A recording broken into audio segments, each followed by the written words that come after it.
طب تشخيص مبدئي ان في شوكة من الشوك فاصلة. طب الشوكة اتنضفت والعطل لسه متحلش، فابتدينا نشك في الكامة اللي هي موجودة هنا ان هي تكون فاصلة. لو الكامة دي فاصلة هتعمل نفس العطل ده. عندنا طريقتين عشان نعرف العطل ده عطل كامة ولا لا. اول طريقة ان احنا نطلع فوق عند الكنترول، هنعرف بكل سهولة من فوق. تاني طريقة ان احنا نجرب نلم الكامة من هنا بايدينا زي ما هنشوف دلوقتي، وهنعرف ساعتها الكامة دي فاصلة ولا لا. طبعا الطريقة دي خطر ولازم تبقى متمكن من اللي انت بتعمله، عشان طبعا فيها خطورة عالية. طب نتأكد ازاي ان هي، هنبتدي نسجل دور تاني ونحط الشوكة ونبتدي نلم الكامة بايدينا.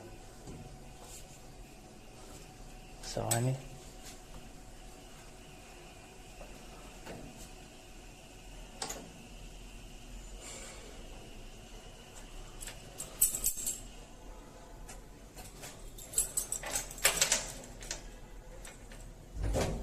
الأسانسير اتحرك.